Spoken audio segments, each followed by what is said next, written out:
Imagine the roar of heavy machinery ripping through your quiet morning, the kind that shakes the ground beneath your feet and sends birds scattering from the branches. And there I was, Ethan Harlow, staring out my window in disbelief as a massive excavator tore into the earth that had been in my family for generations, right there on my 8-acre plot in Willowbrook Meadows, South Carolina, a place I'd come to for solace after everything fell apart in my life.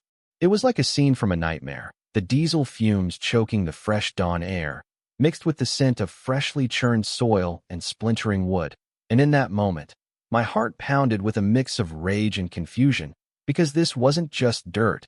They were destroying a piece of my soul, an ancient willow tree that had stood tall since before the Civil War, crashing down with a thunderous crack that echoed like a final goodbye.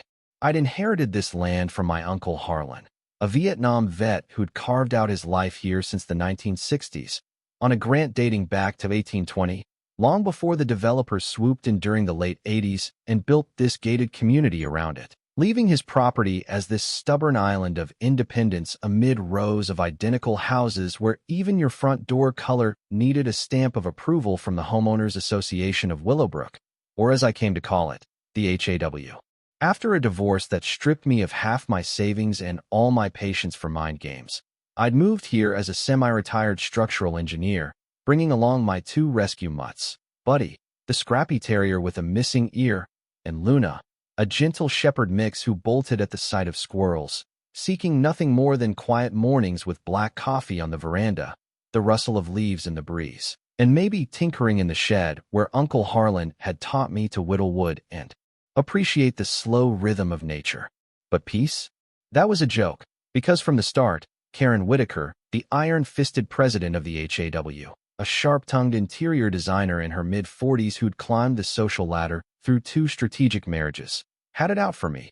Her sleek black SUV with the vanity plate Hawkeen, parked like a sentinel, her perfectly coiffed auburn hair framing a smile that dripped with southern charm laced with venom, the kind that said "darlin'" right before slapping you with a fine.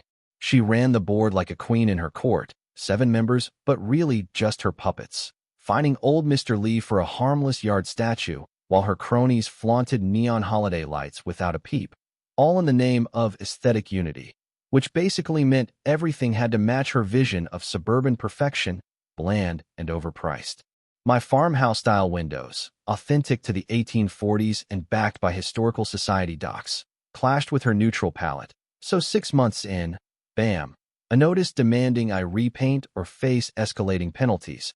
And when I fought it with evidence and won at the county level, her eyes narrowed in that boardroom under the harsh fluorescence, her grip on the agenda tight enough to snap it, whispering something about rules being for everyone. But I could feel the target on my back growing. I tried to lay low, paying minor citations for my utility van in the driveway or Buddy's occasional howl at the mailman. But then came the bombshell. Her neighborhood linkage initiative, a shortcut path slicing through my backfield to trim a minute off the commute to the local clubhouse, approved in a meeting I mysteriously never heard about, my invite lost in the digital ether. And so, that fateful morning at 6:45, Buddy's frantic barking pulled me from sleep, and there they were, diggers and crews in hard hats swarming my meadow, the blades sinking into that venerable willow, roots ripping free like exposed veins. And when I confronted the site boss, Jake, he just thrust a form at me, stamped with Karen's flourish, saying take it up with the HAW, as if my deed meant nothing. Calls to her went to voicemail, her chipper message about embracing community vibes twisting the knife, and by the time I hung up, the damage was done, a gaping wound across my land. The tree felled in minutes, leaving me numb on the steps with a glass of scotch, counting the rings later. Over 2 centuries of history, gone because of one woman's grudge. The injustice burned deep, a slow fire in my gut, thinking of Uncle Harlan's lessons on standing firm, on how land isn't just property, but a legacy, and as I snapped photos of the devastation, the mangled earth, the shattered bark, I stormed to the records office, poring over deeds and plats with trembling hands, confirming no easement, no right for them to touch a blade of grass, filing a report with Deputy Ramirez, a solid local who'd coached my niece's soccer team, who surveyed the mess and shook his head, saying it was civil warfare, not criminal, advising a lawyer fast because HAW fights were judges' nightmares. I fired off a cease and desist email, CCing the board, and Karen's reply pinged back swift and smug. Check clause 18.4G, project greenlit for communal gain. See you in litigation, sugar.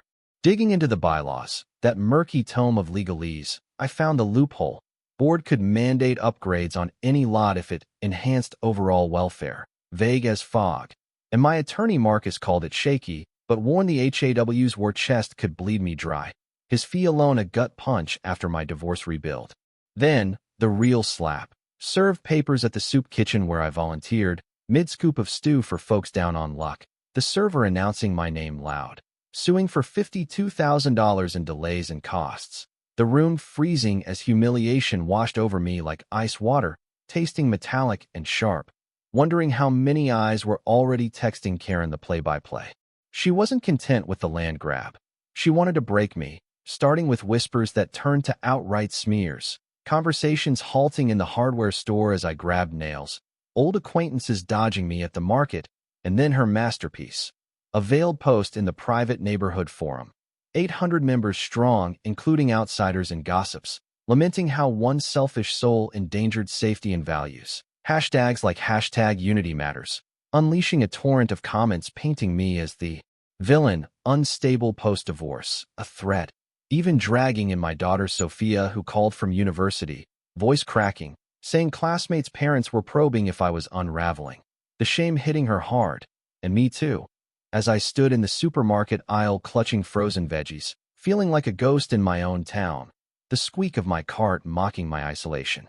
But fate, or maybe just human decency, intervened when Victor Beaumont, a 72-year-old former librarian with a knack for detail sharper than attack, knocked with a pie and a dossier, the only board dissenter who'd gotten dinged for his fence post after voting no on the path, handing me years of raw minutes that peeled back Karen's facade. $45,000 funneled to her cousin Ron's paving firm. Way over bids, skipped notices for opponents, blatant favoritism that had folks laughing bitterly if it wasn't so ruinous. He munched my coffee, eyes fierce, calling her a despot with a ledger, sloppy in her arrogance, and when I asked why help, he spoke of the Thompsons and Garcia families she'd driven out before, an old widow bankrupted over fines, losing her house, his voice thickening with regret that no one stopped her sooner, seeing in me the fury to try. That night, invoking state rights, I demanded financials, battling stalls until they arrived, revealing the path's true cost $58,000 budgeted, but invoices at $39,000 via public records since it grazed a utility line. The missing chunk suspicious, and deeper digs showed Karen's agency tied to the LLC, essentially self-dealing with dues money, the realization hitting like a storm front, shifting my fight from personal loss to exposing a thief in Power's clothing. The escalation felt like a mounting wave, crashing harder with each revelation, as I amended my suit to $170,000 for damages, fees, and pain, lodging complaints with oversight, attaching every dubious receipt, and instead of firing back at her slick lawyer Ted, who threatened defamation in his polyester suit, I dropped the docs into the forum with a simple note. Facts for all, judge yourselves. Watching the tide turn as queries flooded in about mismatches and no-bid deals, Karen scrubbing the post but too late, screenshots spreading like wildfire, private messages pouring in from shadows who'd suffered silently, the air electric with change. She called an urgent session days later, agenda laser-focused on my disruptive behavior and possible ouster, skimping on notice per bylaws, a slip I jotted in my ever-growing notebook of her errors, arriving with Marcus to a jammed hall, residents spilling out, the scent of popcorn from some wiseacre cutting the tension, Karen presiding in her ivory jacket, composure cracking under the crowd's murmur. Her slides whooshed accusations, my report is fraud, my post is slander, a pic of my van is chronic violation, while hypocrisy glared through the windows at similar offenses unchecked. And as Marcus rose, she shut him down, insisting it was internal, not trial. But I stood, pulse steady, channeling Uncle Harlan's wisdom to let foes air, asking one piercing query. Did you check the builder's coverage? The hush was thick, her twitch betraying nerves. as I produced expired policy papers from county files, spelling liability doom for the HAW. If accident struck, board faces paling, especially Olivia, the jittery bookkeeper, and Harold, the yes-man treasurer, stammering if she'd verified, her snap deflection failing as I layered on the missing grading permit. Fine stacking to $530,000 over weeks. The eruption of voices demanding truth, her gavel pounding futile, the vote tying before she suspended me. But the room's gaze had flipped, from me as pariah to her as culprit. Outside, Elena, a harried parent denied a playset for clutter, cornered me whispering how to boot her, and I shared my petition draft needing 35% signers per state code. Her nod fierce as she vowed canvassing. Driving home with wind rushing in, the weight lifting, sensing the surge building against her shore.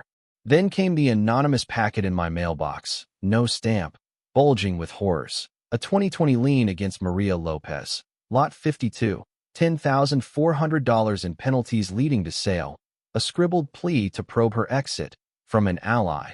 My blood chilling as I sifted notices for trivialities like planter boxes and sidewalk chalk, each bearing Karen's mark. Her obit online revealing death in 2023 at 76 in a distant care home from anxiety woes, survived by son Miguel and grandkids, the tragedy gnawing at me. Tracking Miguel via advocacy forums, I dialed, his recognition instant from Buzz, voice edged with suppressed fury as he recounted the harassment, starting with a trellis inching over code, built by her widowed hands for rose vines and quiet reflections, Karen doorstepping to deem it eyesore, fines mounting monthly, escalating to bird baths and garage issues on her pension budget, burying her in debt till foreclosure. Stroke hitting days post-eviction, nursing decline where names faded, and the kicker, auction cheap, relist by Karen's firm for profit, $90,000 pocketed off suffering. The cold resolve solidified, not just for my Willow but for every crushed spirit, vowing to seize the HAW. Force recall, expose her to all. Miguel pledging testimony and presence, hanging up to porch sit with Buddy and Luna, their warmth grounding as I texted Victor. Full takeover, you and me running, starting now with Java and copies, needing 112 endorsements from 320 homes. We mapped it like operatives, Victor's sketch dividing zones, targeting the overlooked, building lists of grievances, and by dawn Elena arrived with Mom's squad, spreadsheets ready for calls and knocks, one fuming over a flag banner, their drive infectious. Days blurred into efficiency.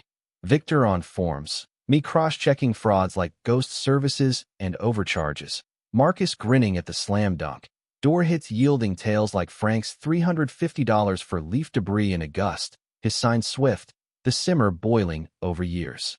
Miguel brought files midweek, porch review raw, eviction papers shaking in his grip, dogs offering silent solace. And by week 2, signatures swelled as flyers hit. Your fees funding nepotism, uninsured risks, $500,000 penalties, elder evictions flipped for gain, demanding change, 500 copies vanishing fast, hitting 150. Karen countered with a clarity forum, turnout sparse, mostly to grill her, even kin turning, petition certified at 172, 52% strong, election set in a month, Victor and I filing with Elena and allies, porch toasting with ale as leaves swirled, the fight's pulse quickening. Desperation bred dirtiness, her attorney Ted doorstepping with settlement bait, drop all for $12,000 in replants. I countered her offer spike to $28,000 tempted briefly for Bill's and Sophia's trip, but visions of victims steeled me, shutting him out. Next dawn, my truck keyed, mailbox tagged fraud, cameras from Mrs. Kim, fined for tulip hues, catching Ron's rig at 1 a.m., Deputy Ramirez nabbing him for vandalism, adding tampering charge amid election heat. Then the cryptic text, email check, screenshots of Karen urging Ron to intimidate, without details, forwarded wide, her denials crumbling against matches, community outrage peaking, calls flooding to aid, Victor warning of sabotage as we plotted post-win fixes, audits, bylaw overhauls, trust rebuild, rain scenting the air, thunder mirroring the storm's crest. The smears intensified like a final gasp, anonymous mailers twisting my split as volatile, layoff as dismissal, implying ruin, even mailing Sophia, her sobs over the line questioning if Karen triumphed. Doubt flickering until Victor burst in breathless. Harold cracks, ditched by Karen's text blaming him for frauds, relying on his oversight. We rushed to his cozy bungalow with eco lights and blooms, his wife Eleanor, battling arthritis on crutches, ushering us to him amid stacks, mug cold, confession spilling. He'd fudged at her behest, starting small then snowballing to phantoms and hikes, fearing dues hikes they couldn't shoulder, knowing Lopez's fate, handing a drive with $142,000 proofs over years. We thanked quietly, disseminating to authorities and signers, news exploding by morn, Karen's license probed, board rats fleeing. Victor and I porch-sipping whiskey as crickets sang, toasting brave souls, her last ditch to halt voting likely futile with our ironclad case. Election day dawned sharp and promising. Hughes snaking by 9:45 at the center, Ramirez guarding, media framing it as governance watershed, me voting steady amid throngs, Frank, Mrs. Kim, Elena's brood, Miguel honoring his mom. Turnout shattering norms at 362 of 400, the count tense in the packed hall, coffee stale, air thick. Announcer Linda declaring 278 yes on recall, 84 no, cheers erupting, chants rising, Karen ashen in her ensemble, pity fleeting as memories surged. New slate announced, me 251, Victor 247, Elena 234, hugs crushing, then Ramirez advancing with warrant for theft, scams, elder abuse, Mirandizing as cuffs clicked, her stumble silent, crowd's breath held, doors shutting to applause that built like thunder, me mic'd briefly vowing fairness, stepping out to sunset's glow, Sophia calling me legend, trending Vita whirlwind. But I just breathe, dogs waiting, the wind bittersweet yet solid. A week on, new board convened sans fanfare, Victor chair, me deputy for numbers, Elena on engagement, Harold aiding audit temp with Eleanor, reclaiming $102,000 seized from Karen's frozen empire, refunding injustices like Frank's and Mr. Lee's, nulling petty citations. Bylaws fortified, open books, vote thresholds, no conflicts, appeals clear, path raised and healed for $48,000 approved near unanimous, expanded to Lopez Memorial Woods with 60 maples, paths, seats I crafted, plaque etching kindness and justice, Miguel and Eleanor hand-holding in wind, silent tribute profound. Added Lopez scholarship at $6,000 yearly for advocacy studies, first to Javier, vowing housing fights, ovation ringing. Karen copped plea, 20 months light time, probation, payback, license gone, marriage crumbled, reduced to online trinkets and sibling spare room, fate's quiet sting. Life softened, media faded, Sophia home for feasts, dogs begging, me chuckling at hero tags, though dreams haunted by the willow's fall, Lopez's needless end, but pride swelled in communal mending, our saga sparking 2027 reforms for audits, ethics, challenges eased. Porch now, spring budding, Buddy dozing, Luna eyeing a moth, Victor texting mundane swing set votes, blissful ordinary reclaimed.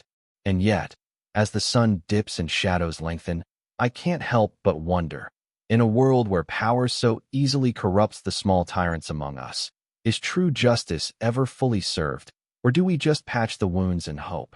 Was my fight righteous vengeance or necessary reckoning? And where do we draw the line between standing up and becoming the very monster we battle? Tell me in the comments. What's your take on HOA horrors, on when to fight or forgive, on whether karma truly balances the scales?